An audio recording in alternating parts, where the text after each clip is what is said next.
And welcome to another edition of Full Court DMV, all your DMV news um, for college basketball here.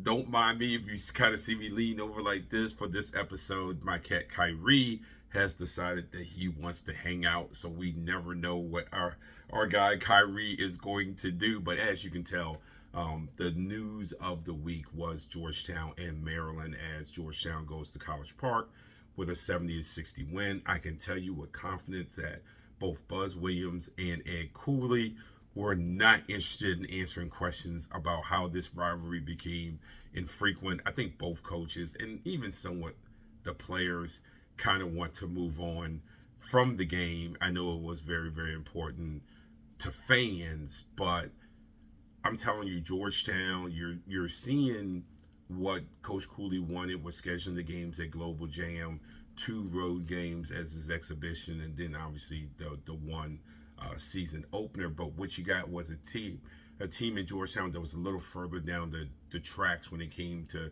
developing chemistry and those type of things.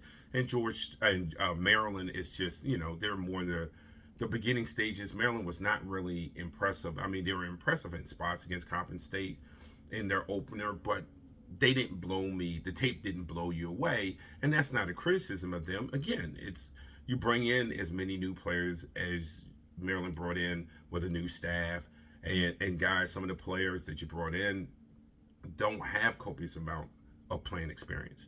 So in game two, you get the Georgetown game, and maybe this game looks different in game five, but I would caution for people who think that. I think Maryland would have played better if this was game five, but that would have been four additional games for Georgetown too. Three additional games for Georgetown too. So that would have just sent them even further down the tracks. So the thing about this game was is that Georgetown for the most part controlled it. They scored the first 11 points. Maryland makes the push right before halftime to get the big three-pointer. Looks like they have all kinds of momentum, and you don't want to reduce this game down to about four possessions, but man, the three-pointers that Georgetown hit in the second half end up being huge. Malik Mack hits two right out of the locker room, right? Caleb Williams gets a catch and shoot. Caleb Williams gets a catch and shoot. KJ Lewis is on a possession that was going nowhere. He gets a skip to the corner and hits a corner three. And then, of course, that 50-50 kind of scramble play that Malik Mack gets another three off of. So Georgetown did enough. They led beginning to end. Again, I think Maryland got as close as 4 or 5. But Georgetown, give them a lot of credit, man. They came out there and they did what they were supposed to do with their experience. And it led to KJ Lewis being named on the Big East honor roll this past week. Now, for Georgetown, a big week for them. I know they have a Wednesday date with Binghamton, but the Saturday date with Clemson, that is the second game of the we're scheduling for an at-large bid schedule, and that will be hosted at home at noon at Cap One, and they'll be playing Clemson. Perennial tournament team, likes to be physical. Guards, they're going to like you spread you out. Not going to get too much away. That's being saved for the preview and the breakdown.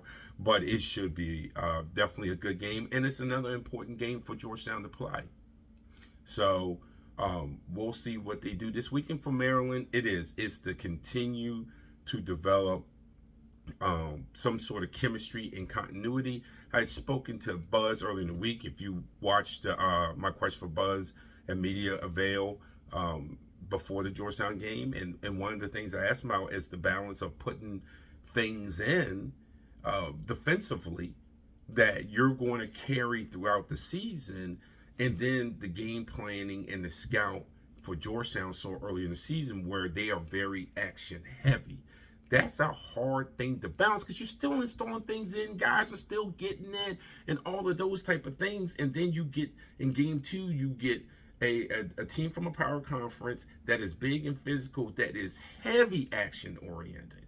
And I don't know, for a lot of fans out there, if there's a true appreciation for how hard it is to prep for that game when you have 11 new guys, your new staff here, and it's only the second game of the season, and that team also had 5 games in Canada. You see where I'm going with this? So, that has something to do with it too. So, Georgetown, I think they have the better roster. I think they have the better team. I think there's no doubt about it. But if I'm Maryland, that's just a step into building what I want to build for the Big Ten tournament, or for the Big Ten season. When we come back, we're going to talk about George Washington and how the new look kind of like the old. This is Marcus Washington, MTC Media. Hey, this is Marcus Washington over here at MTC Media and Communications. I know that you know me from all of my sports coverage, especially college basketball. But MTC Media and Communications is so much more than just sports coverage. We provide UX UI services, content management, data analytics, accessibility, Section 508, website management, content creation, and so much more. So be sure that you hit us up with all of your needs so we can provide you a top-notch service that you deserve. This is Marcus Washington from MTC Media Sports. You know all of our coverage. We're from college basketball to the NFL to boxing to Major League Baseball. You name the sport, we cover it. So I get asked the question all the time, where can we get that information? And I always say, follow us on social media. Here is our social media spots. It will point you to all of our information. And look, man, hit that subscribe button on YouTube. Hit that subscribe button on Substack. Give us a little love. We always appreciate all the feedback and support that you give us. Hey, welcome back here, Full Court DMV. So George Washington got a quality, if you weren't watching, there's a lot of things going on Saturday. A quality, neutral floor non-conference win over South Florida, who it was picked to finish second in the AAC, right behind Memphis. The Revolutionaries take them down 99-95. George Washington had 5 players in double digits, led by Trey Dinkins, 22. Dinkins shot 6 for 9 from the field, 4 for 7 from 3.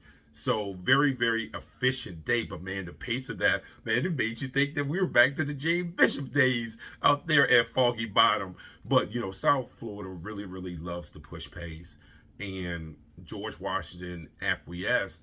And give George Washington some credit. They did win a game where they didn't necessarily get the pace that they wanted, but they were still comfortable with the pace. So, and there are some things, again, we're early in the season, so there were some things I'm sure that head coach Chris Caputo will clean up, but there were some good things in there. Guard Trey Autry. Get Trey Autry off of the boards, guys. Autry grabs 7 rebounds. He has some stick backs. He led the team with 7 rebounds. And that snaking in and sneaking in and getting the little rebound where the guard sneaks in and finishes and stuff like that. And when you're in a 99-95 4-point game, all of that counts. And give GW, I don't know how many people even thought about it, but they outscored South Florida 21-11 in fast break points, where South Florida wants to dominate. And when I mean dominate that stat, they want to dominate that stat. And GW, with all the things from a pace perspective that went South Florida's way, GW still won it, and won it by 10 points.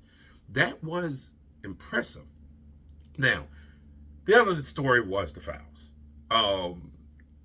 I thought that, to give you some context here, when Georgetown went to play Maryland, I said, boy, that game's going to be physical. You're going to have a lot of whistles. I believe there's going to be between 55 and 60 free throw shot.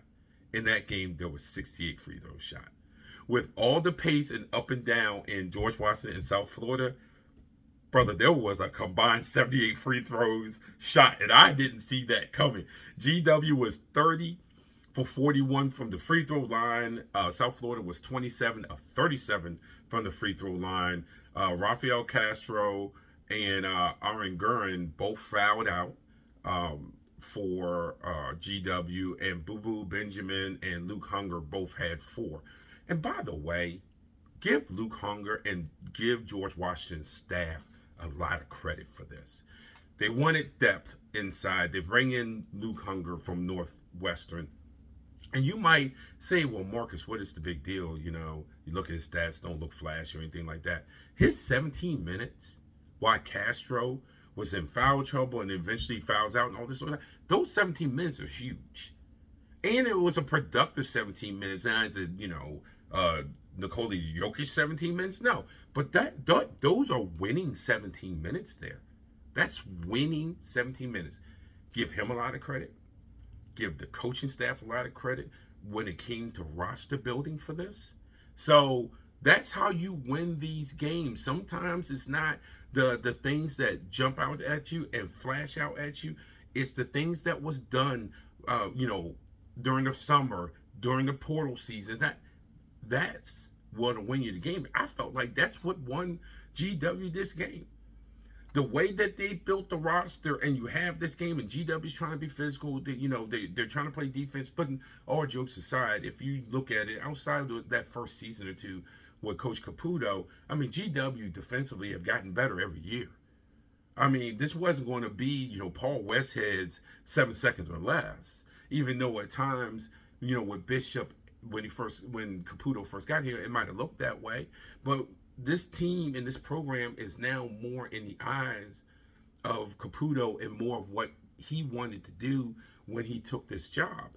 But to have a flexibility in the roster where you can have a game like this and still win, hey, that is a program win. Don't discount that against a good, solid team. And this is early in the year on the neutral floor. So good job. Good job by George Washington. Now, look, I don't know the details behind it. I didn't ask. And maybe I'll ask a little bit later in this. Brian Hodgson, which is the head coach of South Florida, and Chris Caputo look like they exchanged words. I'm pretty sure they exchanged words. Throughout this game got physical. This game got chippy. And you saw some of this, with GW and Georgetown. GW wants to tell you, look, for the first time in a long time, there are expectations out here in Foggy Bottom on what we're going to do in the Atlantic 10. You guys aren't going to come in and push us around. You guys aren't going to come in and bully us. You guys aren't going to come in and punk us. And I think there is a little bit chip on the shoulder from the head coach to the coaching staff, all the way down. I think there's a little chippiness. Like, oh, whoa. This isn't what you think of GW isn't what GW is. And there's some fight and there's some pushback. And frankly, if I was the coach of that team, I would be that way too. If I was a player on that team, I'd be that way too. Nah, brother, this is not how this goes. So I don't know what you think of GW. But whatever you think of GW, you better change your thinking. And I think early on, and I saw it in the exhibition with Georgetown, I think early on, GW's establishing that, like, nah, bro, not doing this. And we saw it last year with George Mason, when Tony Skinn said, nah, man, you ain't pushing us around. We're going to bring the fight to you. And I think we're starting to see that a little bit with GW. Well, thank you for joining me for this episode of Full Court DMV. It's a weekly episode, or at least planned to be a weekly show. Always join us. We're going to talk about all the teams in the DMV. This is Marcus Washington from MTC Media.